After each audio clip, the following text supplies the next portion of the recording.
Right, we're back for another episode of Counterpoints. Obviously, it's just going to be me and Maniac for this one, as is actually the usual way. I'm going to try on this show, if people don't know, to make guests like more sparingly, or actually, I think the best angle is probably if I have a specific topic I thought they'd be really interested to talk about or get into some particular thing. Because like, if people don't know, the only downside to having guests is it can actually sometimes mean like too much of the show is just based on what the guest wants to talk about, or even worse, you then talk about something that it's not their specialty and then they just can't join in. So I feel like it does also make it a bit awkward. And also, I will say, like, I think we had Yanko on with pretty good timing. Like, if we had him on now, I'd just have to bring up all that NiKo stuff again, which technically he never has to address. Because I will say, one thing actually, let's just start there. We're good at tangents on these shows, mate. I want to ask you one question at the beginning, Maniac, because here's one thing I think's a bit weird. When Kassad and Yanko play defense for NiKo, when what happens is, right, you have to understand, guys, the annoying thing about this, because you'll have seen recently, like, it was a post between, I'm trying to think who the first person was. I think it was someone famous. It was some sort of an analyst commenting on the idea that, like, maybe it was even Banks or someone suggesting that, like, NiKo had some say in, like, Nexa joining or leaving the team, or like G2 now, or JKS leaving, right? And what happens is this.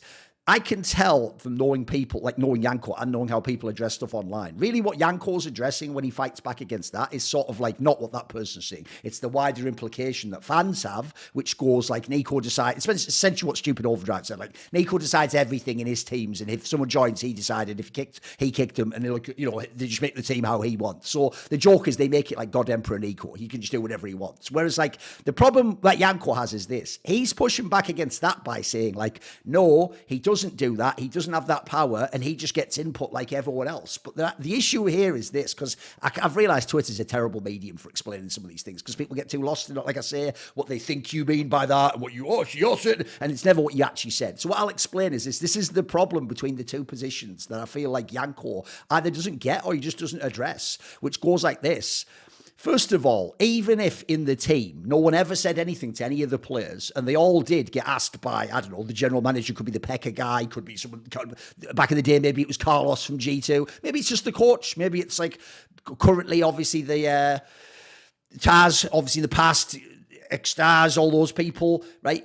What happens is, even if they really do just go to NiKo and then Monacy and then JKS and go, hey guys, what's your input on the team? Who do you think we should sign? What do you think we should do? Even if you did it equally, right? First of all, the obvious thing is, Maniac, as Pekka or Carlos or Taz or X, you're not really going to treat all the input equally, though, in the same way as like if you're in an Arsenal team 20 years ago and Thierry Henry tells you, I think we should do this, and then a random right back that you've had in the team for 3 weeks.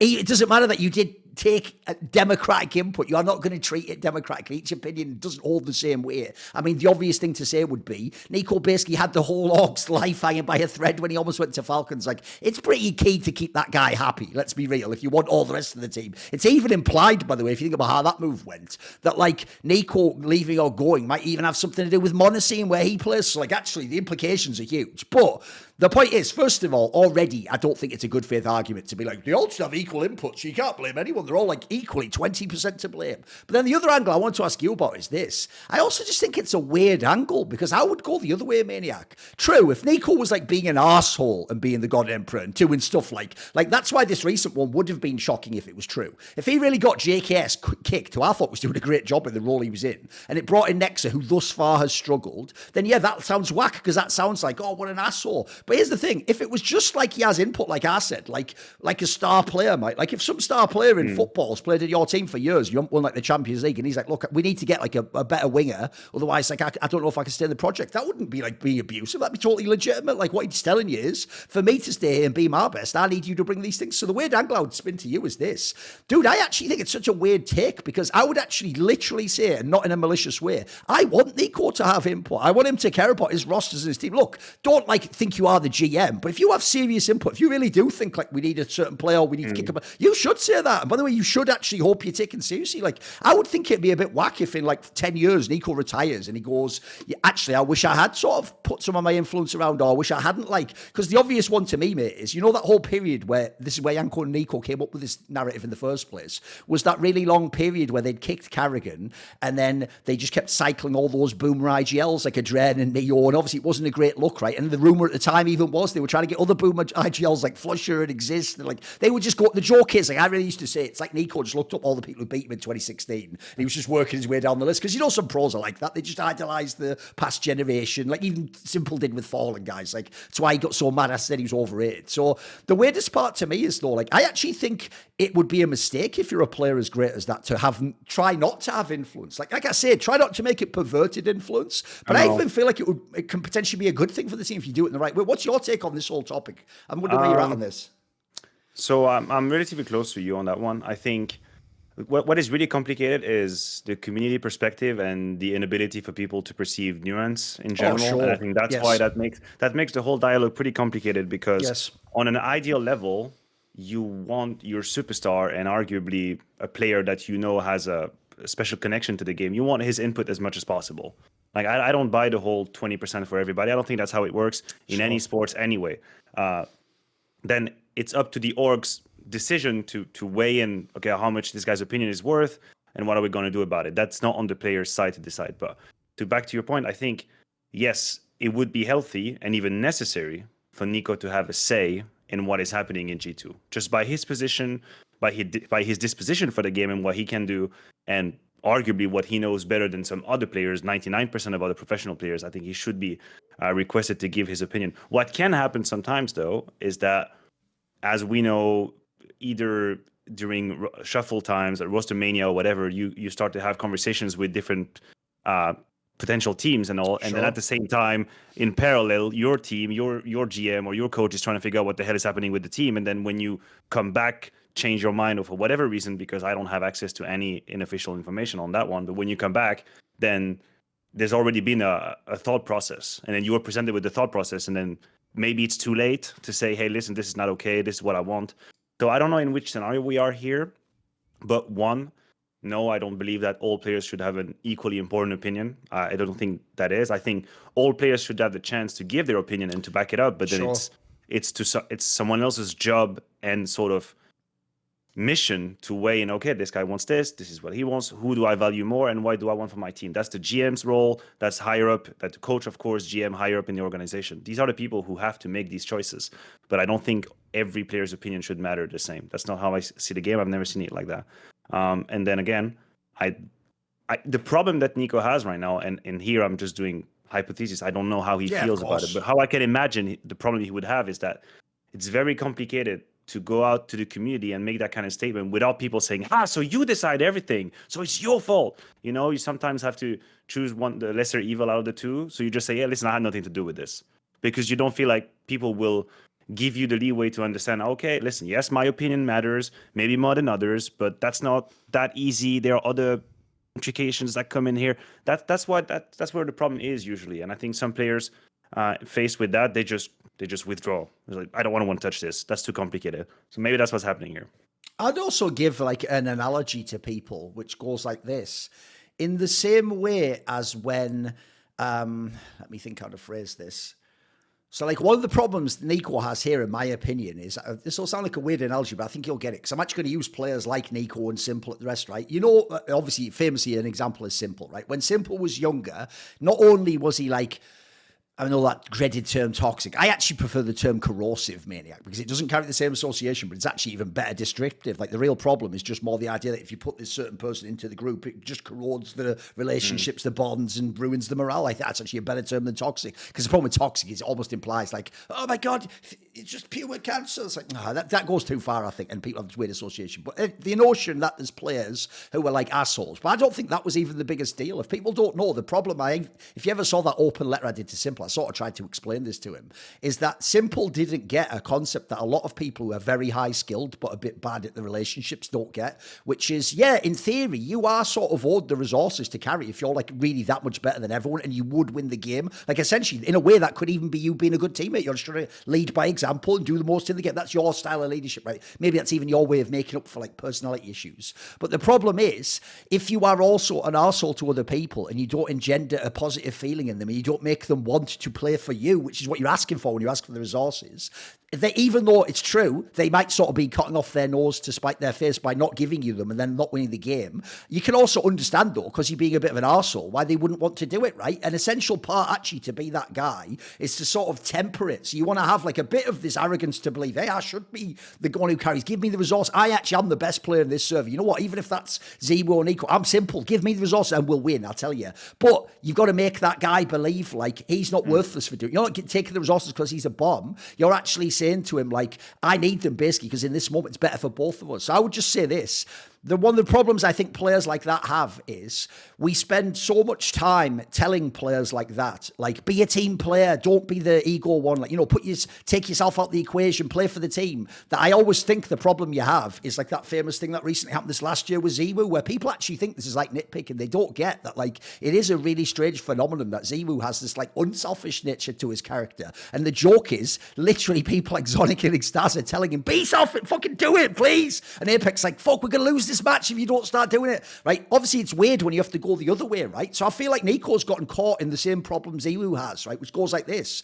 Normally, people are so used to the idea that a big-name superstar would be egotistical like this. Like, put it this way, spoiler, guys. I'm almost certain Simple has made demands within NAVI. Come on. I'm almost certain about it. Certain people get to join or didn't get to join or got to stay a bit longer if they weren't that good. I think he definitely got to have influence. I think they really cared about what he thought, whether he consciously did it or not. I know that's the impact from the stories I've heard, right? So the problem I feel like here is NiKo thinks he's being the good guy by not doing that, right? He's like, hey, I'm not going to be the superstar diva. But the issue goes like this, Maniac. Notice in that analogy I gave, I didn't say every star player should say, hey, give me all the resources and make me the superstar. It's actually only a few people that would be appropriate for. So I think the mistake I think NiKo makes is this. If he actually had a genius GM or coach, like, look, I don't claim to know the Pekka guy. Obviously, Taz has only just started in the game. They could be good at their jobs. I'll just say this. Since Taz has only just started, I think it's unreasonable to think he's Zonic already. I think that would just be, I think you're being a bit of a homer for the fact he was a brilliant player and a great personality. It's another skill set. You've got to learn it, and experience is part of it, right? But in my opinion, that's not the same as if his coach was Zonic and then his general manager was, I don't know, we'll say Zeus or something like that. Or the joke is you could make it the other way around. Maybe Zonic's the general manager and Zeus is the coach. Whatever way around. Pick one that you think makes sense. Pick someone you think was a great GM. Essentially, I actually think then it would be appropriate to say, hey, you know what?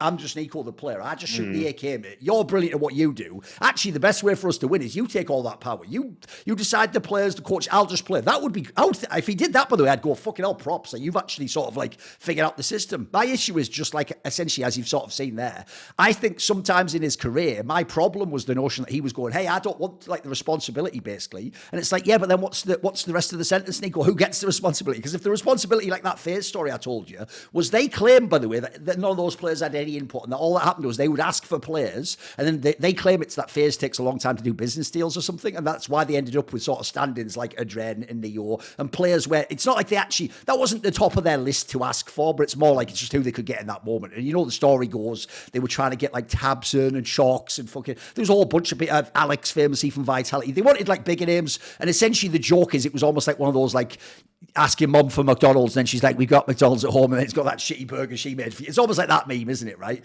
So like that part I get, but do you see the distinction I'm trying to make? Like, it's one thing to say essentially you're better than me at this, so you take the responsibility. But I think sometimes, I mean, obviously it is my take, I think sometimes if you know someone else isn't capable, I have a saying, and okay, I'll put it this way, I've been in companies, Flashpoint, editor-in-chief of websites. I always had a rule that went like this, Maniac.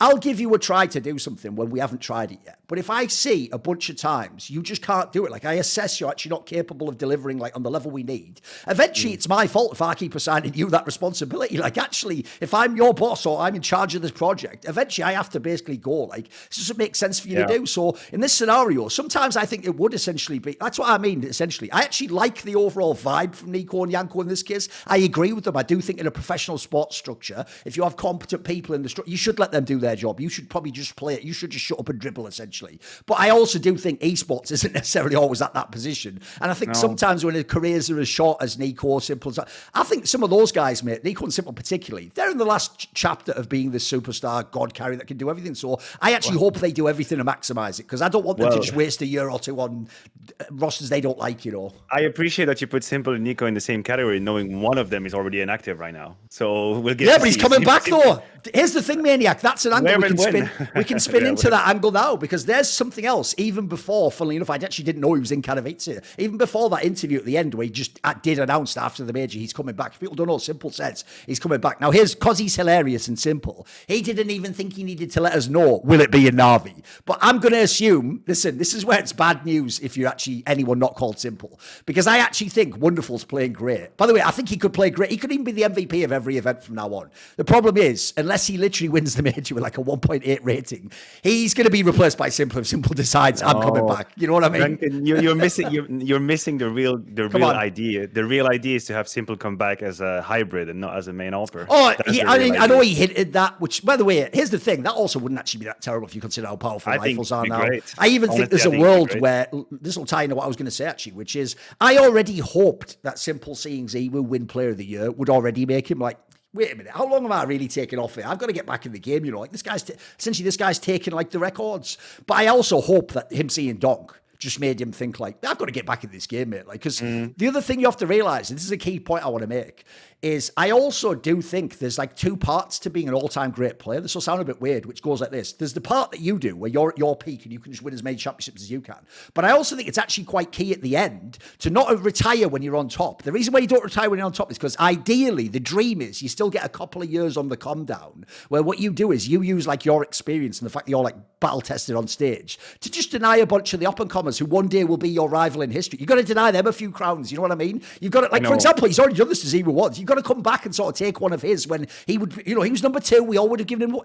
You got to do that, but you got to play defense as well. You know what I mean? Like that's why I want to see Simple back. And the problem that I have about in this conversation, because it's a thought process that I already had. The problem that I have is I don't know if Simple is ready to come back and not be one of the 5 best players in the world, because you know that's a question. If he. I mean, listen, I'm never going to stand here and doubt what he can do. I think he's given us way enough evidence to prove that whenever he's really applying himself, he's at the very, very top. But first of all, let's not pretend like he was one of the best players in the world when he stopped the game. Oh, he wasn't. Not at all. He was not in that conversation anymore when he stopped. And now he stopped for a very long time. And not only is obviously Zai continuing on these tracks, but now Donk is coming around the corner and is fucking destroying everybody and putting every kind of record you can have on one event and put it all in one big packet, put a bow on it. So if you are Simple right now, do you have it in you to swallow the humble pill and come back and try and work your way back to being the best again? That is the question that I have for him. And how would he handle not being at the very top and just grinding through it? You know, like grinding, having a project, because that's the statement that I made when NAVI went international. Obviously, I thought it was an incredible gambit to be put together. But anyway, I said, we have to realize that this could actually mean the end of Simple. Not because he wouldn't, as an individual, be one of the best in the world, but because we've already established that in order to win trophies, the one-man game doesn't exist anymore. And I'm just going to put Donk between fucking accolades right now, because we're going to touch on it at some point. But in order to win actual big trophies, you can look at any of the team that have won in the last 5 to 6 years. You're not doing a one-man show anymore. That doesn't exist. So you can make the argument that in NAVI he wasn't set up to have success. That would have taken a time for this lineup to maybe never win a trophy at all. That's very possible. But so what? So what? He comes back. He comes back in NAVI. He doesn't have a trophy-winning team at all. That hasn't changed. Just Simple coming back now to NAVI doesn't make NAVI a trophy-winning team. So where are we actually? We're back at the same point as we were prior to him taking his break, in a new game with better players. The only thing that might have changed and that would play in his favor would be that he is mentally recharged, he's refreshed, his resilience is at the very top, he knows what he wants, and he's ready for all the challenge. That would be the biggest difference maker, because at the end of his stint in CS2, at the beginning of CS2, he definitely didn't have it in him anymore. He just said, you know what, I need time for myself. I don't want to play this game. And I respect that. I respect that he didn't lose anybody's time. He didn't lose anybody's money, but just being there, not doing anything. You might as well just say that. But it's not like the situation has changed drastically. If anything, the only item in this equation that could have changed is himself. And if he himself has a different sort of take and perspective on the game, and if he's ready to have this grinding mindset, then yeah, of course, let's open the conversation. But I'm not going to stand here and pretend like he's going to come back and immediately be in grand finals because he's got a trophy-winning team by his side. That's just not the case. I mean, it's certainly one thing I think people don't factor in. Like, the reason why actually the way he took that break was almost clever from a PR angle is, like, spoiler guys, he wasn't going to turn it around in CS2 and win Player of the Year anyway. But actually, by going like, well, that's, like, I sort of chose to leave the game. It makes it not seem like quite as bad, right? Because everyone even said at the end of the year, like, we just didn't play the game anymore. But I agree with you. If you actually look, even though his last tournament was obviously that Pro League run at the end of CS:GO where they made the finals, guys, if you watch that, like, maybe that tournament he was pretty good, but he'd had a pretty rough summer. Like, a lot of people have forgotten because of CS2 that, like, Simple and FaZe were the big names that were falling off in the world at the time. Like, they were kind of shocking, both, like, relative, obviously, to what the individual and the team levels. Like, it was kind of shocking. These were the people we just assumed would always be good and had the crazy flaw. But I'm with you, actually. No one knows where he'll be at as a player. And then also, there's that whole thing, like you say, because I'll tell you what, even though it's not as bad as at the beginning of CS2, the whole AWPer thing still hasn't really been figured out. Like, I actually don't know right now, especially after seeing how Donk plays, if it would even be the right move to just go back and be the primary AWPer. Like, maybe actually Simple could make it work with the rifle, mate, because it depends what his role in the team's going to be, you know.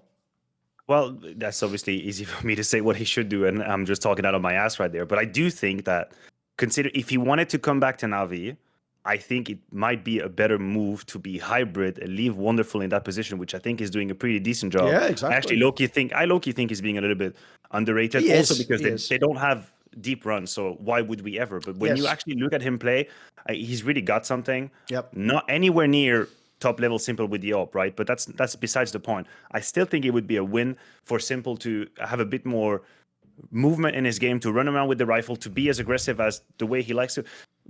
If you remember, the way Simple used to play when he was on one was super aggressive. Not stupid aggressive, but super aggressive. Like, holy hell, always an ability to know where is my next frag. I'm going to get this guy, and then this is my pathway to the next guy, and I'm going to go straight there. This is what Donk's doing with the rifle. That's exactly what Donk's doing with the rifle. Like a super high propensity for duels, to go in and make the difference. Just do that with the rifle.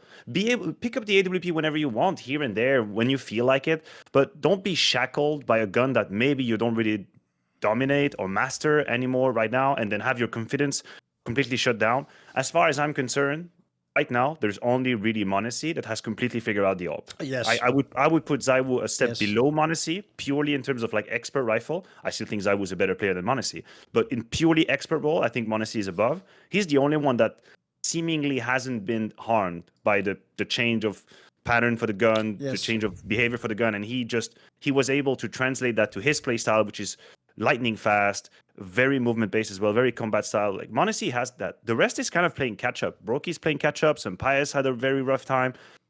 James, it's a little different because I feel like because of the way he plays, the only two that I would have even said as a counter would probably be Shiro and Jim, and they're the most passive AWPers of all time. Yeah, exactly. So we're talking about, like, the AWP that you mean when, like, the whole point is the reason we all said Simple and ZywOo have to be the AWPers is because they could actually be aggro and just dominate the game with it. Yeah, I agree. No one does that. Like, I actually think the Sampaio angle, by the way, is probably slept on. A lot of people were blaming him, Katowice, during the event. It's like, mate, not a lot of people, like you say, where are all the big AWPers popping off? Like, by the way, he did get it going in that playoff series. Like, he got it rolling eventually. Yeah, I agree with you. The AWP in general has been somewhat, like, nerfed. It's just everyone's kind of been a bit quiet about it. We're just blaming all the players. Probably m0NESY's making them all look bad, like you say. I mean, I don't really know if it's just... I mean, there's probably an argument to be made about m0NESY playing the shit out of CS2, like having an incredible amount of hours and just grinding the game days in, day out, and you got to respect that as well. And that it just matched perfectly with his play style. But yeah, I'll give that to him. But for Simple to circle back to our conversation, I think it would ease in his, like, return into the game if he actually would do it as a hybrid with a very potent sniper whenever he decides to. You give him some breathing room as well. You don't shackle him. That's what I would do, in my very humble opinion. Because I also believe that if you look at this NAVI roster, and if the premise of the conversation is that he's going to come back to NAVI, I think removing Wonderful would be a mistake. Put it this way, if I go one step further, the obvious player would probably be Imma, right? We'll probably remove him and put Simple and put him on a rifle. Probably. By the way, I actually think, if you want to make the point you said before, the issue you have if you replace Wonderful is Wonderful's doing a very good job and he's actually doing the role right. So you're right, if you replace him for Simple, even if Simple's really good, you haven't fixed anything else in the team. The obvious reason why if you could take Imma out is actually everyone else in the team sort of got it together in their role. So suddenly, the joke is, actually, if Simple's on a rifle and Wonderful's still up, maybe you do have a championship winning team then. Well, and maybe you would give Bit his mojo back, right? I don't know. Maybe True, having also. Simple next to him, that would mean Yeah. something. Because I think JL, if you consider the role that he's got, I It think he's seems like doing he what does he a good needs job, to. mate. Yeah. He's doing What what he people needs don't to know do. is this. You know this, Maniac. I don't. People can say anything they want to me on Twitter. If they actually do a good job in the server, mate, I'm not going to just go, they're I bad know. in the game. Like, what people don't get is this. It's actually even something I build into how I insult you. Because my whole take, it's like I used to tell NiKo back in the day when he would actually come literally in bars and after parties and try and tell me I don't know what I'm talking about. I would tell him, mate, no, it's the other way around. You're just a guy who is paid because you're really good at wiggling your wrist. So shut the fuck up, have a drink and wiggle your wrist, and I'll stick to the thinking and talking, mate. Like, I don't worry about that. Listen, you might be great in the game. The whole point is I'll just roast you for the out of the game shit. But no, I agree with you. I actually think in that team, by the way, I'm even with you. I actually think the whole team's got the wonderful factor. The real issue is because they're Navi and they don't win and don't go to the final and they don't have Simple. That makes people write them off and go, who cares? But if you actually look, I actually think everyone except Imma actually is doing a good job in their role. I think Alexi B's doing a pretty good job. I think actually I agree with the GL actually frags quite a lot, especially considering he's not in like the greatest fucking roles. And then I do think Wonderful's killed the game actually. Bits a bit more up and down, but even he's had some good tournaments. You know, it seems like he's gotten used to CS2 a little bit.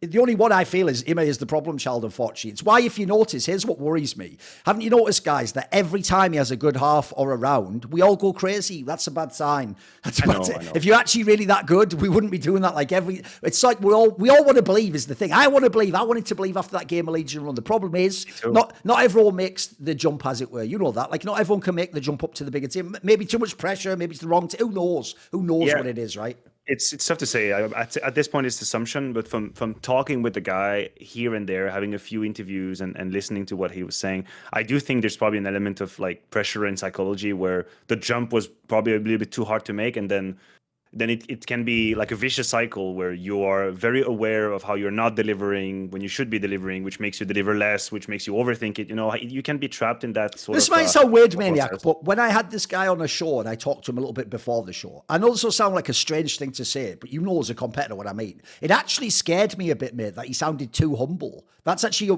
because unfortunately that makes me worried in this scenario, that the pressure's getting to you or you don't want too much responsibility. Because I was hoping what would actually happen was, because I saw how he played at the major, I wanted him to sort of be almost like a hot shot and come in like, hey, I'm the shit. Like, you know, I am the next best player. Like, put me on a give me a team like Navi. I'd fucking dominate. Unfortunately, I get worried that actually I've felt like the whole time in Navi, maybe he's the person that's gotten to the most, you know, because I do think, I mean, obviously he had crazy expectations because even though it's just one run, dude, he almost was the MVP of that major. So, like, in our brains, that's what we expect. That the joke is we almost want him to be like Romanian donk or whatever. Like, it's kind of wild, actually, how we're treating this guy.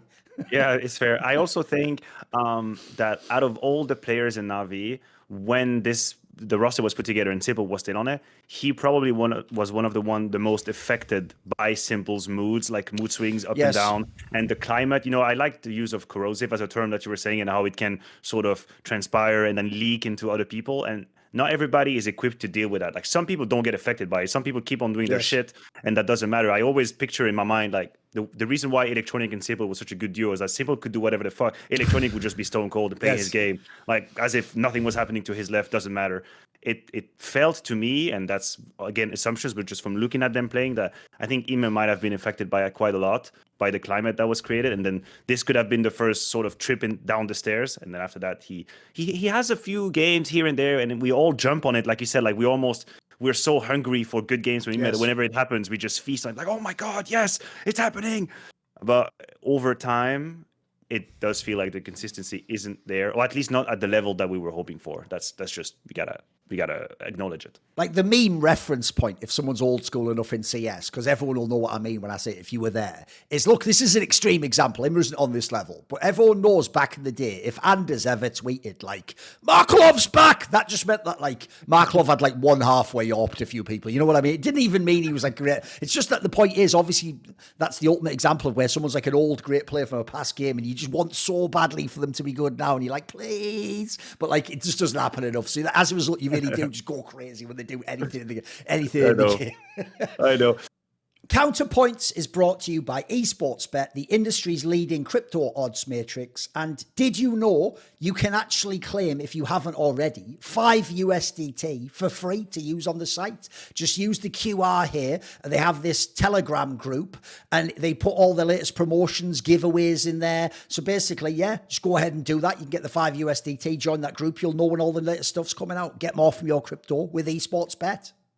I also wanted to just open a topic because we were talking about NiKo and we were talking about Simple as well.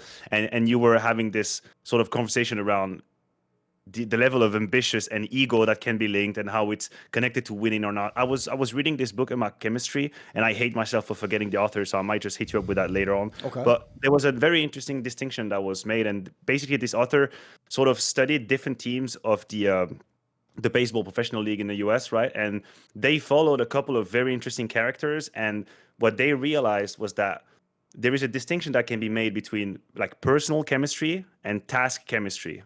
And so personal chemistry would be just, 5 persons just getting along. We're good friends. Right, I appreciate you. You're my friend. Whereas task chemistry would be, doesn't matter the differences. I believe in the fact that you want to do everything to win.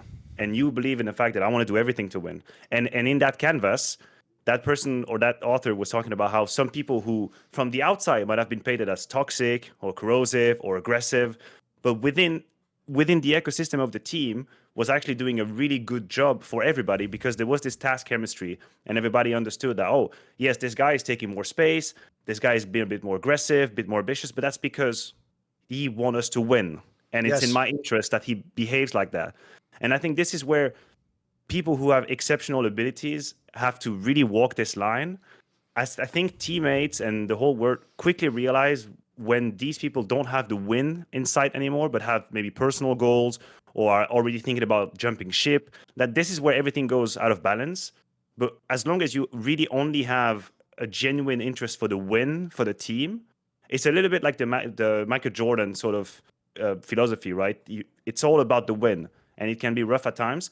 And I think it's a very thin line to walk for like superstar players to be able to cultivate this task chemistry and still being who they are, like being a bit arrogant, being a bit ambitious, being a bit self-centered. Like a healthy level of that is almost demanded in these roles.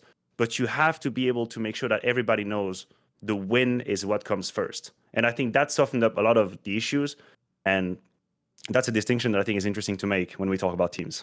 I mean, I can actually give you a good example, which is, I haven't actually read it yet, but I'm almost certainly going to read this Elon Musk biography that was written by this guy, Isaac Jacobson, because the reason I'm going to read it, actually, it's not particularly that I'm like super obsessed with Elon Musk, but the reason I'm going to read it is because this same guy, Isaac Jacobson, did a biography of Steve Jobs before he died. That was amazing because basically, apparently he did the same thing with Elon Musk. Because this guy himself has like made a name as like a really good biographer, apparently he's able to actually have the social cachet to say to these people, like, if you want me to do your biography, you have to literally give me full access and you don't get to see it at the end. I just write it however I saw it and then I publish it. And believe it or not, I mean, I'd imagine even, by the way, the Elon Musk one's probably as a result of getting the Steve Jobs one, then probably the joke is Elon Musk probably read that and was like, wow, do this about me. Because as a result, the reason why it works is basically the guy really does just try to be like a fly on the wall, as we say in English, or be an observer. Like when he goes, he will interview like everyone in your life, like he'll interview your former wife or your kid or something. And so they might tell him some fucked up stuff, but here's the cool thing about him. He always draws it into the bigger holistic picture of who you are. So what he'll try and present essentially is like, you want to see, you've seen like the success of these people. These are some of the most successful people ever in business and finance and all that stuff. But what he's trying to show you is like, I would describe it this way. What type of human do you have to be, especially to those around you, to be that person in this particular area? Because as you might know, just like a Michael Jordan in sports, sometimes to get the success or sometimes the excellence that they want, they actually essentially say, I'm willing to sacrifice personal relationships, or I'm willing to actually like maybe even have like less happiness in the team, or I might even have to go hard on. There might be one guy I sort of ride a little bit. I notice he only, performs if I'm on his case a little bit, or I pressure him a little bit. And here's the problem. This is where I feel like when we're fans and we're thinking as ourselves as a person, we're not in the game right now. We're just having a conversation as humans. On a human level, that sounds horrifying to realize, oh, no, wait, what do you mean? You should respect his input. And, you know, he's an equal, valued member of this, all the things we all say, because they're all lofty, beautiful ideas, right? The problem is in practice, the question becomes, one, does that actually work? Is that approach being nice and democratic, efficacious to winning in a team game? I would, or business or a company. I would say, unfortunately, if you look at the world, I would say it seems like you can sometimes get lucky and you can do it, but I would say in a lot of cases, a lot of arseholes seem to succeed. But it's quite obvious, Maniac, because if I'm putting a lot of my attention, care, and resources into our personal relationship, and someone else has a similar scenario where they just put it all into something that makes us succeed, maybe they will be more successful. But you've nailed it there. The key issue is going to be, in that analogy I just gave there, if I don't give you equal resources and equal say, but then that pisses you off and you go, well, I'm not even going to help you then. Well, then I actually will be less successful than even the guy who had the equal relationship. So the key thing I noticed from reading the biography about Steve Jobs, and I've heard apparently it's the same thing with Elon Musk, is there's this one refrain keeps coming back from people who've been in their lives. They will say, oh, absolutely, this person sometimes destroyed my mental health or pushed me to the absolute limits. Some of them even say, like the ones who worked on these, like, you know, crunch projects where you got some crazy, like 2 weeks to do, like 3 months of work. Some of them even say, I had to quit after that, or I had to go to therapy or something, or I was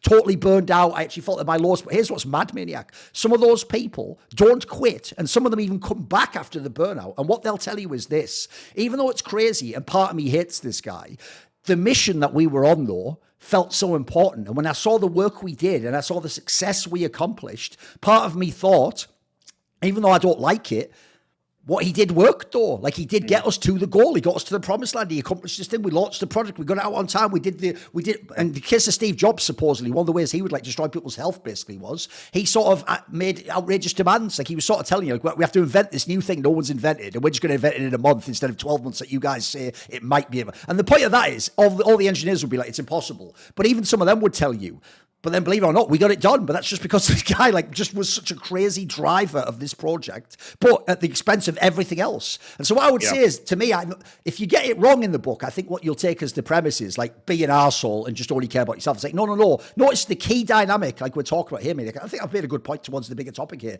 is you have to get them to buy in. Like, as you say, it's one thing if they think you're being an arsehole, but if they think, like, essentially you're being a bit of an arsehole, but you also are the better person to have this resource or to do the job or for them to help, that'll be the key thing. Because I'll give like an example I hope normal people who've had a job could relate to. Like I said before about the tone someone does in it. If your boss comes to you and you like working this job, you want to keep this job, if your boss basically says, I need this thing done by Friday, but he does it in a really rude way where you don't feel valued and you feel like actually he's going to take all the credit and you're just basically he's just being an arsehole, it's ruining you. You might then think, oh, well, fuck him then, I won't do it. But on some level, you want the business to succeed. You want your job to succeed. So if he'd have phrased it in a different way where he'd have made it sort of like, hey, like if you can do this, we can succeed in this way, even though it might mean you take a lot of shit that you don't want to do, that might be different because then that's like a positive thing to appeal to. Because I do think, by the way, as a general rule in life, I'm not as big a fan of the notion of running away from negative things and that like scaring you into doing something. I'm a believer in attraction. I'm a believer in the idea that when you really want something and it's powerful, it draws you to it. And so in this particular scenario,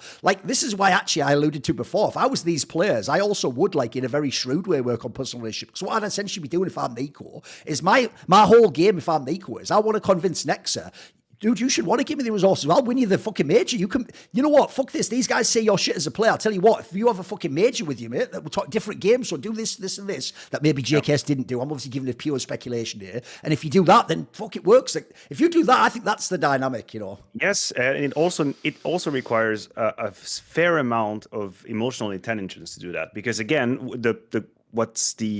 the end of the road is success, right? It's winning with your team. It's being good with your team. It's at the very end. So you cannot just be an asshole because you want to get out of people. Sure. Because if you fail to see that with some other people, it's not going to work, they're going to withdraw, they're going to stop trying, they're going to fall into a pit of despair, then you are being antagonistic to your goal. Like it's not working out. So if you are a superstar, your part of the job is also to realize, okay, I can push this guy to this play, but this is how I have to play with this guy. There's a little bit of human management side to it. How do I get the best out of the people with me? And if that means a little bit of ego and a little bit of arrogance, that's fine. But if you just bulldoze everybody and you're completely insensitive to whatever they need in their environment to perform, then you're not going to perform. And this is why I love this differential between just personal chemistry and task chemistry. Yes. Task chemistry is what's first and foremost is to win. And maybe player A needs me to be a little bit more direct, a bit more aggressive with him. Maybe player B needs me to be a bit more refined in my approach, a bit more democratic. Like, hey, this is okay. This is how we're going to do this. That's how I get the best out of this guy. You need to be able to realize that. And I don't think there's a whole lot of people who can do that. But yeah, that's an interesting tangent conversation to have, like superstar and their impact on teams. I'll give you an example, because obviously I'd like to give people like examples where I think it did work to have what you're talking about, the difference between personal and task.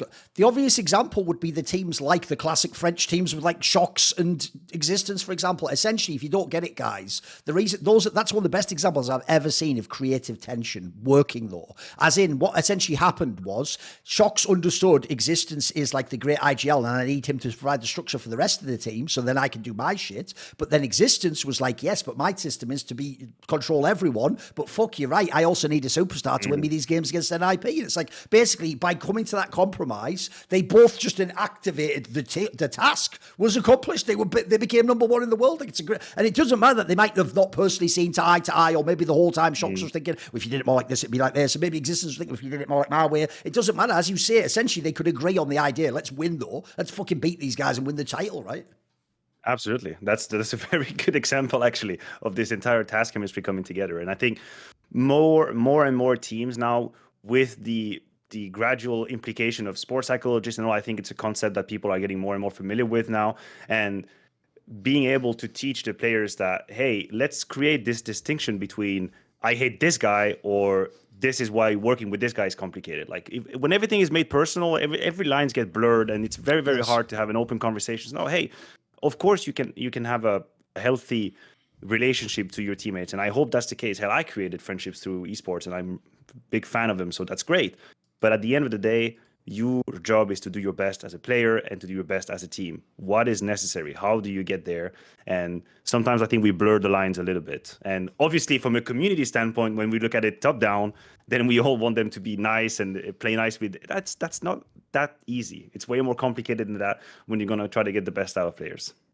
Now, the other European RMR group is upon us. We're going to have a whole bunch of big names attempting to qualify to the major, the first ever major for CS2. And at Esports Bet, of course, they have got all the matches up. And as well as all the matches, you can go and you can check out. They're going to have all the other rounds as well. So by the time you watch this, maybe the first round's done. But if you go onto the site, they'll have the next round in the Swiss, etc. Some teams I'd maybe look out for is, I actually think, bearing in mind everyone's going to be a bit low on Astralis, I think there's a world where that talent can just blast through this qualifier. Like for this one, if it had been available, I'd have maybe done an under bet. I think it was 21.5, do an under on that one. I think you could smash them. I think actually teams like Ents could be a sleeper. Mouse is obviously going to be quite strong. Guild Eagles usually has been able to qualify. I think this might be the one with a drop off. Gamer Legion's actually a cheeky little team, can maybe be like a 2-2 type team to make it in. I don't think people like OG. So yeah, make sure during the RMR you check it out. Look where the good odds are. Look who the fans are favouring too much. Take some nice underdogs. Take some good favourites if they're at 1.4 to 1.5. As always, check out Esports Bet.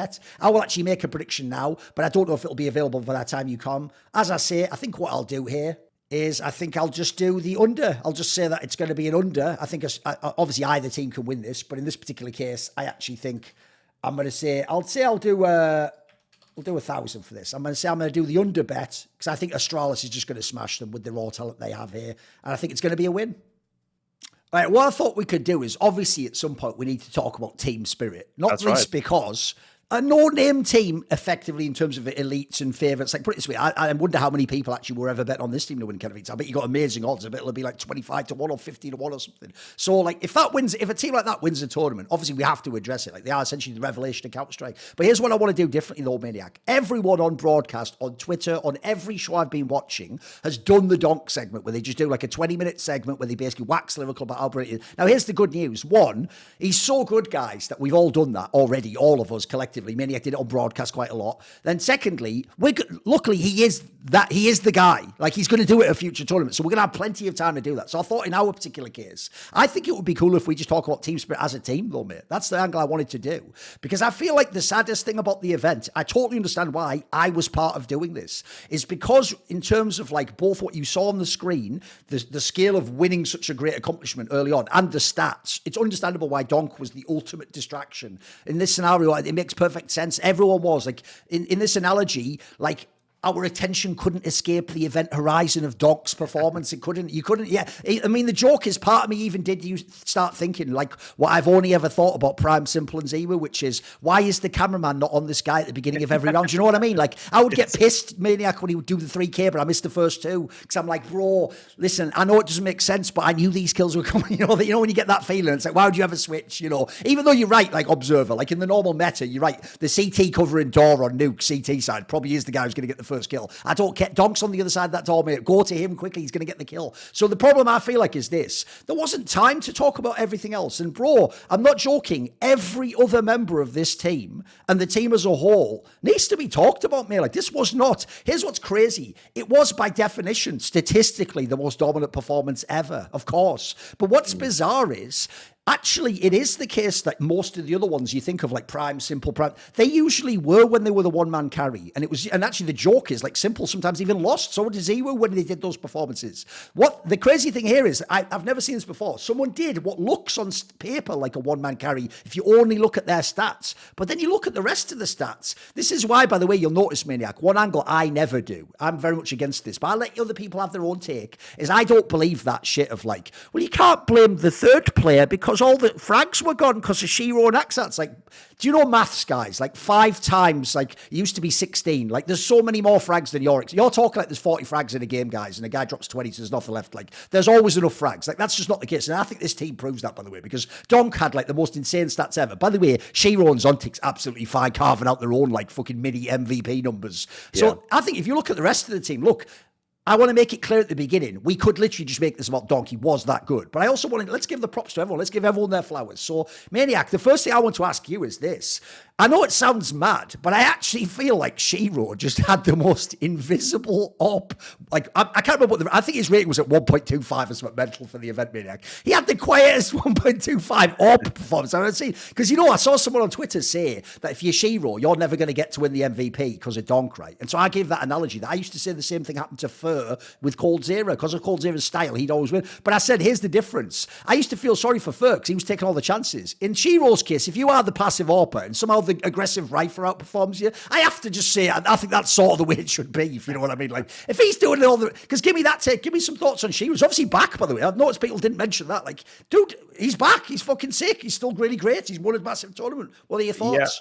Yeah. So the thought that I have was that for Shiro, his position within Spirit right now is a dream come true for multiple reasons. First of all, I don't think Shiro, just by the pure nature of his playstyle, I don't think he wants to be the guy that is going to go out there and just open up rounds and take incredible risks. Like, this wasn't the vein in which we have discovered him in Counter-Strike. Like, he was immediately with Gambit youngsters, then into Gambit, then into Cloud9, a very strong finisher, like end round, clutch situations, very strong defensive punish with the AWP whenever he had people coming to his crosshair, covering his teammates that were trying to get traded, he would sort of step in and trade.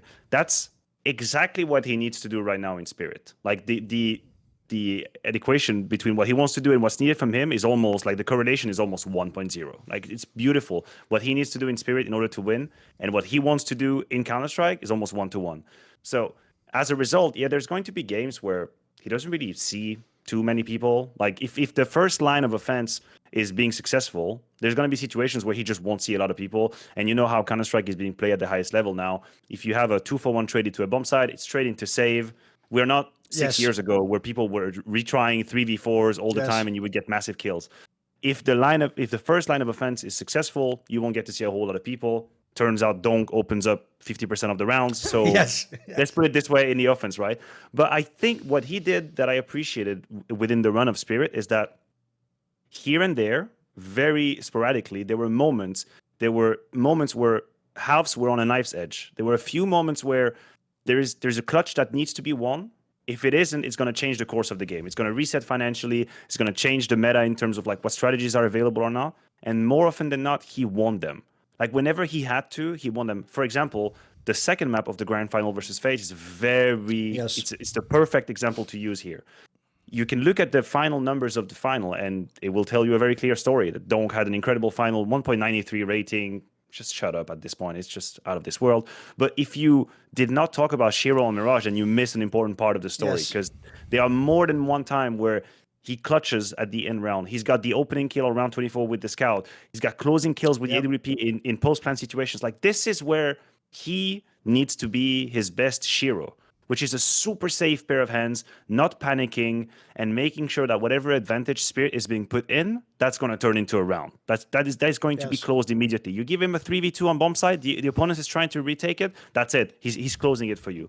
So, as far as I'm concerned, his numbers are reasonable, although I think he qualified for an EVP, so it's already really good. But like, his mission is fulfilled. Like, that's what in the context of Spirit, he did what was needed of him in order to win. Yes. And and what's going to be very interesting in the future of Spirit is if, and again I have to use if, here's a conditional, if one day Donk does not provide a kind of incredible performance within the system, which I think we should talk about the system as well, that's going to be probably a next topic. If Donk doesn't provide that, would Shiro be capable of going beyond what he's doing here, put a bit more skin in the game, get a bit more stuck in some of these situations and make the difference? That would be the next level. But within this ecosystem of Spirit in Katowice, as far as I'm concerned, it's a A+ performance from Spirit, from Shiro. He did what was needed from him. Because I would say this, actually, let's talk about like the overall approach Spirit had, right? If people don't know, you notice I almost never ever talk about the player Chopper, right?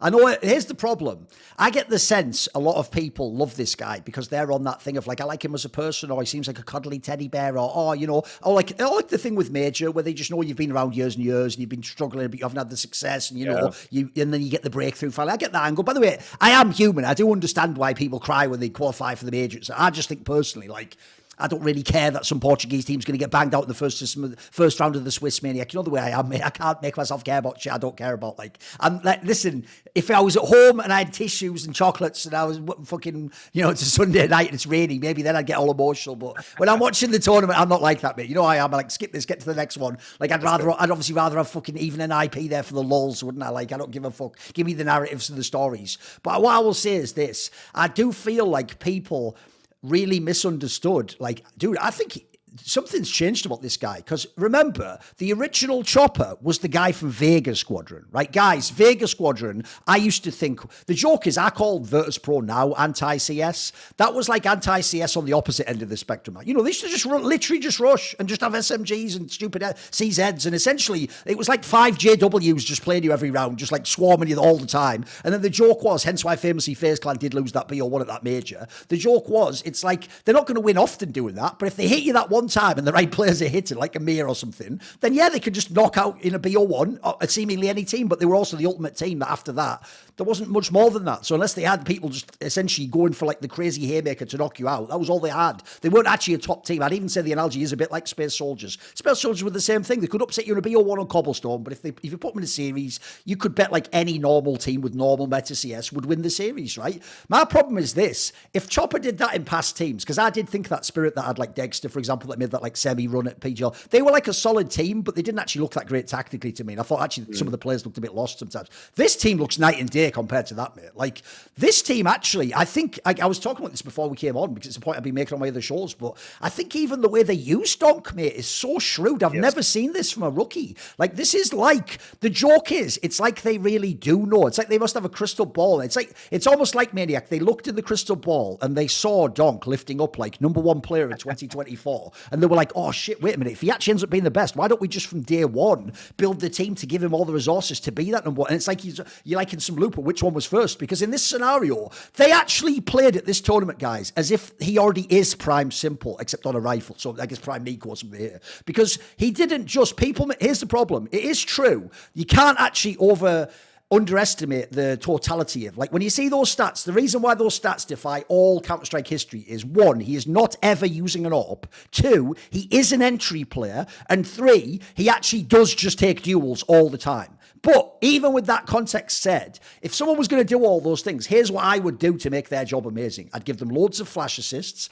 Even though you like to take duels, I'd even tell you, brother, this is the duel where the AWPer's on an off angle around the corner. Let me, Chopper or Magic, we're going to jump around the corner. Then you trade him. Like, they do that clearly as well. And then also, by the way, if at the end of the round, after all the damage he's done, he's also got Shiro to close the round, like you say. Like, actually, he's got, and by the way, I haven't even mentioned Zontix yet, and Zontix frags like 1.16 rating in the tournament. So you can actually see, like, for a tournament setup, like, what an amazing setup. And by the way, last thing I'll mention is, a lot of people didn't notice this. The reason my Magix ends up looking like a Boomich type character on an SMG half the time is because, as far as I can tell, he's the guy who just takes the economic hit to make sure Donk always has the gun, or Shiro has his AWP or whatever. So again, from 1 to 5, everyone's doing their job in this team. Like, if we're talking about that task thing earlier, everyone in this team, Maniac, knows their task is, if Donk's the best player in the world, we're going to win the tournament, right? It feels like it. I agree with you. I really think from a structural standpoint, it was close to perfection. It's amazing, wasn't it? Like the roles and how the rounds are built and how the strats are executed. I really think they were close to perfection in all of these aspects, which leads me to think that even if Donk was to take like a 10 or 20% downgrade, because at some point he's going to have to come back to Earth anyway, I would still believe that Spirit would be a very strong contenders for deep playoffs anyway, because there were so many different elements that came together in Katowice that lead me to think that, wait a minute, there's no reason to think all of them would go away immediately. Yes. That's not the case. And so the first thing I would like to mention first is like the quality of the executes and the utilities used. It's not, how can I put it? It's not superficial. It's not just for fun. Like, every util they use is very well thought out and very well timed. You can follow, like we did that a couple of times in Katowice, where we made breakdowns of rounds, and you can see, of course, as you mentioned, Donk is being set up. I mean, there's going to be 2 Molotovs being put for key positions of the first line for the CT. There's going to be 3 flashes at the same time he peaks. Of course, all of that is true, and then he's going to do the job. Like, the timing of the execute, the pathway that he's got as he's opening the site is immaculate. It's right on the money. And so, first of all, A+ for like execution of strategies, because how many times do you see teams have like sort of janky strats, and the timings of the util is not that great, and so someone ends up peeking when the Molotov is already extinguished? That doesn't really make sense. They executed that very properly. Then I would also like to give a shout out to Chopper for the decisions that he made as a leader, because I feel like he's been able in this Spirit team to, whenever necessary and whenever it was adequate, tap into his inner Vega squadron and just hit you with the simplicity of a contact play or an execute that's at 1.30 seconds or whatever the hell. He would do that because I do believe it's necessary in today's Counter-Strike in order to win. You can look at all of the teams that have lifted trophies recently, G2, Vitality, FaZe, they all do it. Nobody plays 12 rounds of map control. That doesn't exist anymore. You can never win like that. So whenever he needed to, I think he was very good at calling the right strategies, but also mid-round tempo and late-round decision-making for rotations and all, really on point. Good reads. And then it felt like they didn't have pressure. And I know it's a blanket statement, but what I mean by that, it didn't feel like they were running after the game and trying to, oh no, we made the wrong gamble, quick, let's put really it this go back way. to the other side. I will say, Maniac, one thing you're pointing out here that I also noticed was, I actually kept thinking FaZe was going to come back in this final, because sometimes FaZe could get the early kills in a round, or FaZe would even be up a man. But you're right, the re-engage or the rotation to come back, the amount of time Spirit then won the round after that was insane. I've never seen that. Yes, definitely. They have a bit of a VP-esque vibe to them, which is, hey, listen, we're not going to win on all scenarios, but these are the scenarios that we're going to win. If they try to hit A side, if they split A side, we're going to win. If they go B, we're going to save. And they seem very quiet and very able to do that. So that's just to give some praises to Chopper, and I'm sure the coaching staff has something to do with this and how they build the strategy. I'm probably missing some people to give flowers to on that one, but I wanted to give a props to just the game plan in general. And then, of course, like the individuals like surrounding, like Zontix is an incredible anchor. Like, he really is strong, as in odds-defying strong for the character. And then he's never going to get a whole lot of sunlight. When you're playing with Donk and Shiro, your name might just be forgotten in the history books of Counter-Strike. But if you really look at his ability in when he's in a dumpster fire of a situation with people all around him, his ability to grab 2 instead of 1, or to grab 3 instead of 2, or to stay alive 3 extra seconds before he dies, that's really elite level. And for a very young character as well, I think he's, 19? I'm pretty sure he's not even 20. He's very young, yes. He's very young. So for this profile, this character to already be doing such a good job. And what's kind of interesting as well, if you really look into the details of Spirit's playstyle, is that they have an interesting versatility of how they use players. Like Zontix will play some anchor position, like pure anchor position. Let's say on Anubis, he'll play on the A side, but then he'll play short on Mirage. So it's like they can permutate a little bit. Like this guy can be a bit more aggressive on the map than Magisk is going to feel here, because Magisk is a very good glue. And I know this doesn't sound very sexy as a term, but I do think it's extremely necessary for any team to win, to have someone that can just hop. Yes. Like just pluck any hole. Where do you want me to play? You want me to play on B side Mirage? Yeah, absolutely. Yeah, I actually do call that role, like from Daughter and more. I call it the Phil. It's like I used to say NBK was the French scene's Phil. He would just do whatever you need. Exactly. And Magix does that, and not only does he do it, but also you were right, he does it with whatever weapon, which means financially speaking, that also balances the resources necessary. He's going to play with a shotgun, he's going to play with an MP9, doesn't matter. He'll do it anyway, dualies, you name it. So what that means that he frees up a whole lot of resources that can be, you guess, either invested in an AWP for Shiro or in a rifle for Donk, because why the hell would you not? This sounds like common sense to sort of them. So this is why I really... Obviously, as you said, when we were at the desk in Katowice, we could not talk about Donk. Like, we were witnessing history. It was impossible not to address the otherworldly nature of what we were looking at. But at the same time, I really tried to talk about how there is a balance between individual brilliance, but just an overall system that seems to be working for Spirit. And that gives me hope that it's going to happen again. And thinking about this going to show up at the RMR in 24 hours now, we'll see. Yeah, actually, on the Zontix angle, I have a bit to talk about there. I actually feel like the joke is, right, it's bad enough if you're Shiro, and like I say, you actually did have the stats that would be the MVP of a normal tournament, but you weren't even in the conversation because of Donk.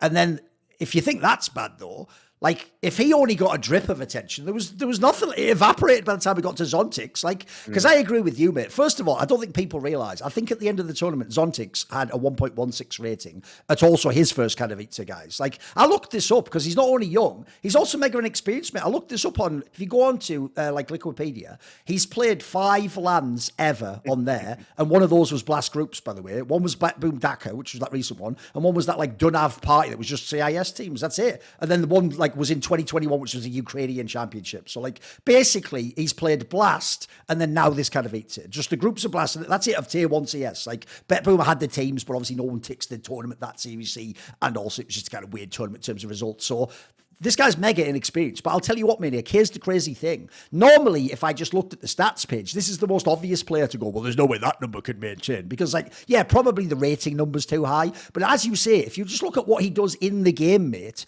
I actually think this looks reliable. This player actually looks like his floor is very impressive. Like, I was even getting a vibe immediately of, like, this is almost like a Ukrainian Crims or something. Because, dude, the two things he is unbelievable at, like you say, is one, if you just make him like an anchor, or basically if he's alive at the end of a round, it is ridiculous how many times this guy would fight 2 people and get the second kill. Like, I would see him get the first one, and like a normal player, you go, right, we'd probably get straight. No, he'd just then get 2, and you'd be like, he's getting too much. And then also, on the other side, if he's on T side, does this guy ever miss a trade? Like, if you go in and if someone he gets the trade every time, it feels like. That's why I say it reminds me of like a Crimson figure. You're doing all the like shitty heavy lifting. You're not a total support player, but you're doing like pretty hard work. And so in that scenario, it's a bit like I always say about Magisk. The number doesn't really relate to how good you are, because it's relative to your role. Like, this guy looked fucking amazing in this role, mate. So again, if I think about this, right, the Donk guy, if you look at his style, obviously I don't know if the numbers can maintain, but his style definitely is replicable. He looks really fucking good. Shiro, by the way, probably one of the most reliable players ever, as long as he doesn't get nerves. And then this guy, mate, if you really have these 3 players,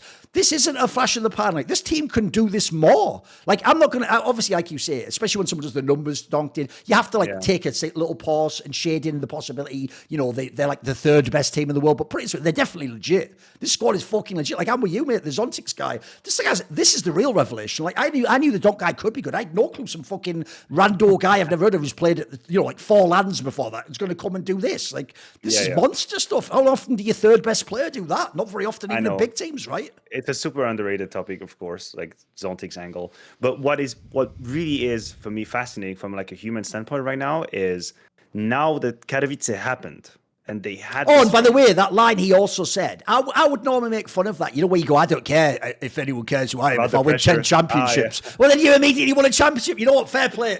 I would have normally said, because I would say, yeah, but what if you don't win then? What if you come second? Like, but since you did win, you win that one, mate. I can't lie. You okay? Well done. Great line. He had a few good lines for the interviews. Yes. Okay. What were you gonna say? No, I was just gonna say, like, what is really fascinating right now is now that the storm has passed and they won Katowice and all of this has materialized, can they maintain this candid attitude towards the game? And by they, I mainly mean Donk and Zontix, right? Because Magix and Chopper, they've been around for a while. Shiro knows all about it, the ups and the downs, mostly the downs at the very highest level.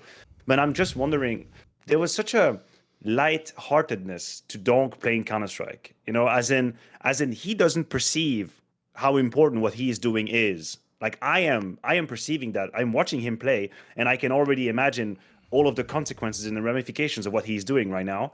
It doesn't feel like he perceives it.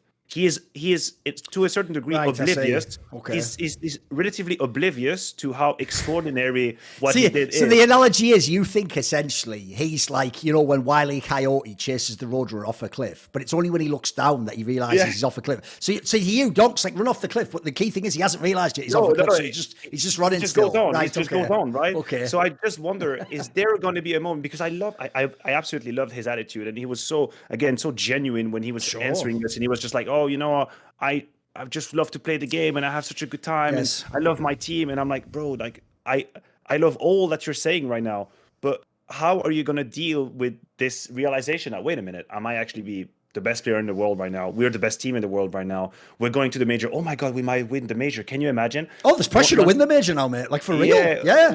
Once these thoughts sort of kind of enter your mind, and you become aware of it. Our job on broadcast is to create narratives and drama and implications of what's happening. Yes. Oh, what are we witnessing right now?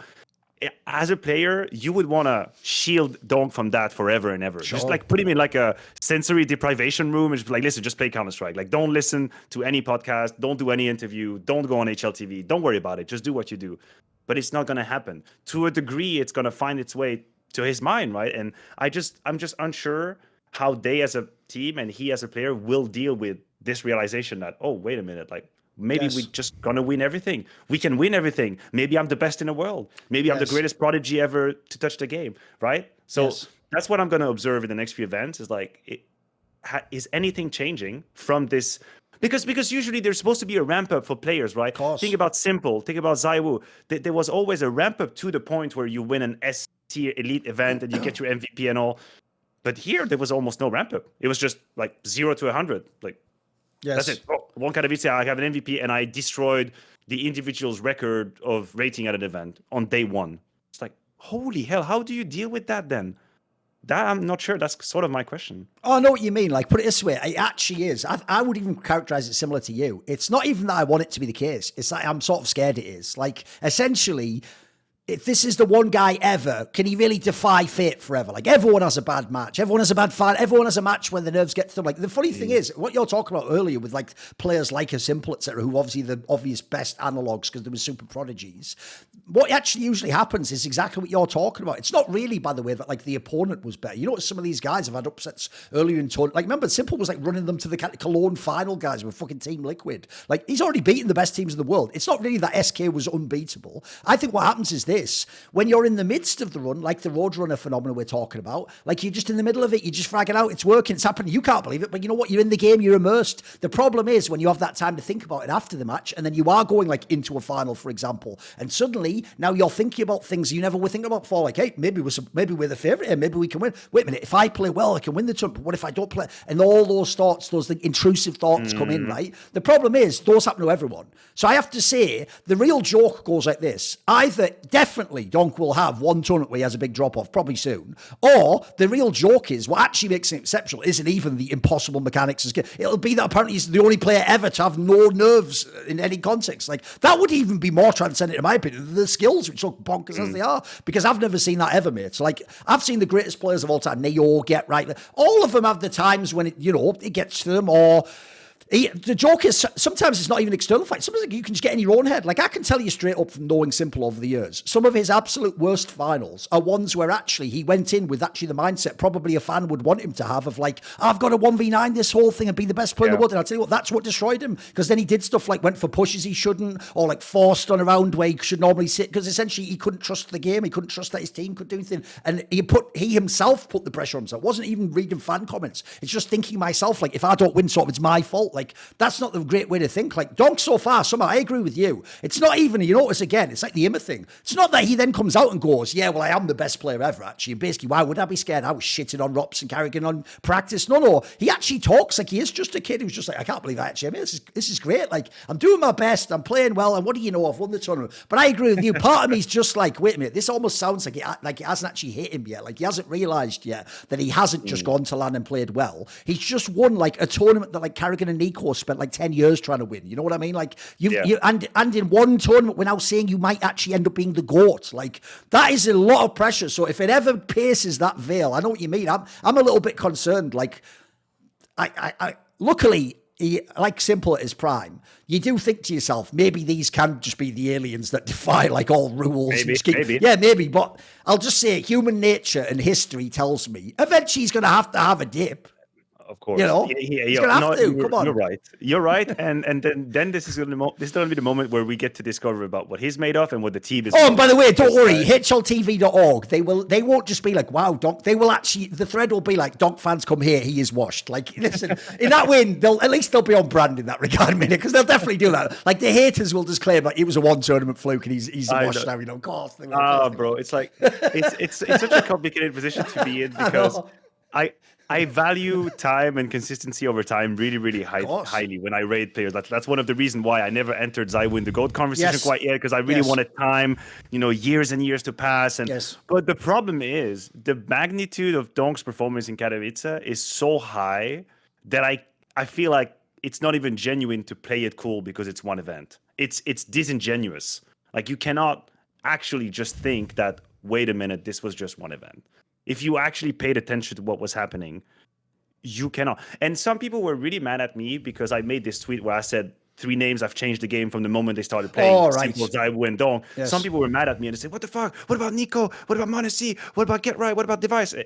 And I meant it. It was a very first degree tweet, which I felt like these are players where from the first moment I watched them play, you think, holy shit, something's going on. Yes. Like, something unreal is going on. Completely out of this world. And well, maybe for Simple, it was a little bit different because I was playing against him at the time, so I didn't have the distance. I was just getting wrecked. But I had the same feeling with ZywOo when he came up in AAA and the first games in Vitality, and I had the same feeling with Donk, which is like, what is going on? What is this guy doing? Well, yeah, I don't know. From this moment on, I guess I just have to be patient. It's like there's a great movie that just came out, and I just have to wait for them to produce more movies. And in the meantime, I just have to twiddle my thumb and wait for him to play again Counter-Strike. Oh, and by the way, I will also say, because I didn't actually touch on the Magic's angle, is the other reason I actually think even he had like a way better tournament than I expected and did things like, because like I say, I think he played a very low resource game, which, by the way, I want to just put this in context. This player, when he first came along years ago, was being billed as him star himself. Like, if you remember, he used to be like an AWP hybrid. He was actually on that old Team Spirit way back in the day with some guy young and all those guys. Actually, that was quite a well-balanced team. There was a bunch of people who were fraggers in that team. And what happened is he's clearly actually done, which I think you get massive props if you do it and you become a champion. He's humbled himself and he's taken a backseat role to facilitate other people to be the star. But it's the right move. Like, the joke is, for someone like him, that's the perfect trade-off. It's like, do you want to be good but on, like, the 18th best team in the world, or do you want to win some championships, mate? If you want to win some championships, this is how, and don't worry, the greatest teams of all time all had someone doing this in that 4th position. It's a bit like in Dota, they're just the support. They understand it. They know that's their role. Their job is to help the carry win. Because, mate, not only did he have low resources and give guns and help and all, the amount of, like, the amount of clutches this guy won, even with fucking SMGs and stupid shit like that, like, that's what I call in English, like, found money. That's like Chopper was walking along the street, right? He's already got, like, massive Rolex, like Donk, huge fucking 50k timepiece on. And then around his neck, he's got like a 20k Cuban links fucking gold chain. That's Shiro. Then you know what? He's just got $1,000 just sticking out of his pocket. That's Zontic's just got that there. And then as he's going along, he just goes, oh, I almost tripped over. Oh, it's that. Oh, a little bag of €500. I'll take that for free then. Because, like, that's not even supposed to be there. Like, this guy in the final of Katowice winning clutches against, by the way, probably the most clutch set of players ever to be in a team. Like, FaZe is unbelievable at that part of the game. The joke is, you saw people like Rops and Brokey. They were almost, that's what I think demoralized them. They were almost like, bro, this is when we do win the rounds. So we're supposed to get back in the game on the messy rounds. Like, and these fuckers are just winning all that as well. Like, because that's the thing. Think about if you're on the other side of the server, guys. Donk's putting numbers that are impossible. You can't stop him no matter what. Shiro, you can never get to him because he's a fucking god defensive AWPer. Zontix wins every 1v2 and fucking every time you push him on CT. And then the Magus guy wins a fucking few 1v1s. Like, that's too much. Like, that's, you know, that's like the fucking straw that broke the camel's back. Because I actually do feel like, for real, that part of the reason Carrigan also cried, in my opinion, when they lost that one, is it wasn't just Donk. Like, the joke is, even just Donk, it was possible you could have beaten him that day. But, like, mate, I actually do feel like if I was a FaZe clan player, except maybe Brokey, who played like shit, the rest of them, it would be like, it's like that saying we have in basketball where they say if someone makes a shot, well, you can't actually stop the shot most of the time. You have to just go, okay, well done, you were better than me in this scenario. I played good defense, I stopped you going to the basket for easy, but you made the shot. Like, at the end of the day, you deserve to win. That's the game of the sport. In this scenario, if I'm FaZe, the reason why I'd cry if I was Carrigan, it's like, I would be so frustrated. Like, what was I supposed to do? Like, in the context of how well they played, we did all right. Like, we just couldn't win this game. It feels like. I know. My take is a little bit spicy on that one, but I do think that this final could have taken a completely different turn had FaZe won Mirage. Oh, by the way, the second map 100% was the one that turns the whole series, right? Because you could see they looked broken after that, mate. Absolutely. Broken. So my prediction, when we started the official broadcast, my prediction was if Spirit win one of the two first maps, they will win this grand final. That was my prediction. Because the way I saw it was that there was a world in which FaZe arrive and with their big boots and their experience, they just step on Spirit and Spirit never see the light of day and they're just falling under the moment, right? It was possible. Like, I think it was thinkable that FaZe with the lore about these players on the big stage, they could just stomp them, right? But I thought if Spirit can actually get into the game pretty quickly and not allow FaZe to go 2-0, then they're going to win the game. But the thing is, the way Mirage happened, the way it was a back and forth game, and there were force buys being won and clutches on both sides, and you could really see the best out of, I think the level of Mirage is an incredibly high level map. But because Spirit win this fucking crazy round at the very end, the most FaZe-esque way you can possibly imagine against FaZe, immediately I knew it was over. You've allowed these kids to now move on to map number 3 on the CT side of Overpass with absolutely no pressure at all. They have 2 maps in the bag. Of course, they're about to white swing on you. You are never going to see a duel prior to the 10 seconds of the round. They will be on you every single time. And that's exactly what happened. But there was a part of me that thinks, what if FaZe had won this very hard-fought battle of Mirage, and then a group of disheartened Spirit players comes backstage, think about, oh my God, we could have won this clutch. Oh, but okay, guys, it's all right. Let's move on to Overpass. Then you reset the whole story. And then you get to see what they're made of. But because, and I'm not going to take anything away from them, because the way they won Mirage took a lot of heart and a lot of bravery to be able to do it. So they 100% deserve it. But because they secured Mirage, they made sure to be in the best position possible and to completely destroy FaZe. But I do think that it was a real knife's edge on that second map of the grand final. Oh, I'll just say this maybe as the closing thought then. That is also why I think this was almost like a dream for Team Spirit, because I think in any other day, that is where like the veterans of FaZe, who also is a really good team, that is where they clutch it out and win that second map. And as you say, we get what we never really had to have, which is you actually have to, for the first time for real, if you're Spirit, then think, are we actually going to lose this match? Like, maybe we can lose. Maybe they can beat. And I'd even say if you'd have even won that specific match, if you'd all the way Mirage played out, because obviously Spirit was always getting leads and they were always winning pistols and they were always ahead in the game, I think actually it does take some of the wind out of you if someone comes back and sort of wins in clutch fashion over you. Whereas, as you say, the joke is actually at the end, it was Spirit who did that to FaZe. They basically did to FaZe what FaZe do to other people, and it had the same effect. Like, the joke is it even did demoralize FaZe. Like, normally FaZe is the best team at the reset between maps, but I actually think the way Carrigan described it in the post-game interview explains why you know they were broken. Because he said, I was trying to tell myself, since no team in history ever has come back from 0-2, like, we'll be the first ones. But it's like, even the way he's saying that is like copium, you know what I mean? Like, it's like he's trying to convince himself of that. He even knows by what he's saying, like, well, obviously we should just lose the game now. Like, it's probably over, unfortunately. So, you know, like, that's one thing. Maybe we'll touch on that as a last thing, because as a player, I think maybe you could speak to this, that fans wouldn't know. You know, whenever you have that concept where you say, like, it can go either way. Either it's like you're in a game and, like I say, you say you've lost the first maps and it's going badly. you play the game consciously. You try to win the game still, but part of you knows it's over, or my team's not playing well, or we haven't got it together, and this guy hasn't fixed his game here. You still have to obviously play the game like a professional. You have to sit down and press the button. But part of you knows you're not going to win. In the same ways, I often think the other version of that is when you're an underdog and you think you've won. You're up like in the old system, you're up like 14-3, and then the joke is you think you're going to win all those rounds, and they do the comeback, and suddenly it's 14-12, and you get scared. Right before that, if you say to the fan, well, he thought he'd won, he'd be like, what an idiot, just focused on the game. Like, it's like, no, we mean subconsciously. Like, because that's the part that maybe to a fan they wouldn't get. They might be like, what do you mean? There's still there was still 3 maps to play. Like, FaZe should just come back. It's like, yeah, but in your brain, there is sort of like a tipping point, right? Once you reach a certain point of losing in all these different ways, doesn't part of you sort of start to feel like maybe this isn't our day, maybe we're going to lose? I mean, I've heard those stories, dude. I think even fucking Zonic said this. I think he said in that famous Atlanta major final that when they were down 13-7, he said something like, no, it was the other way around. It's Cuban. So when they were up that much, 13-7, he said, I was already preparing my speech for when we win, in my mind. Like, obviously he didn't want to do that, but part of the thoughts were just thinking, well, what would I say and who am I going to add? But the joke is obviously he didn't win. So what do you think of this? As a player, I'm sure you've been in that situation. It's a different perspective in the server, right? Yes, completely. And the way I look at it is sort of like a ripple effect. Like, we're talking about small details, like percentages or whatever, mostly on subconscious level.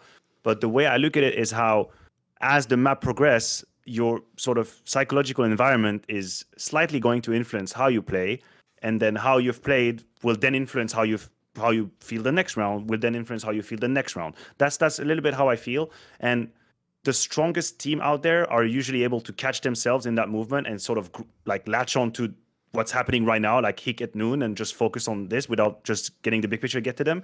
And conversely, sometimes the challengers will let the situation get to them as, holy shit, we're about to win, and they start overthinking it. But it's really a matter of detail. Like, I'm not saying that players are consciously already imagining how they will lift the trophy as they are playing the round. It's definitely not what's happening. But it's in the minor details, like the minutia of, do I peek or do I not peek? Do I play safe?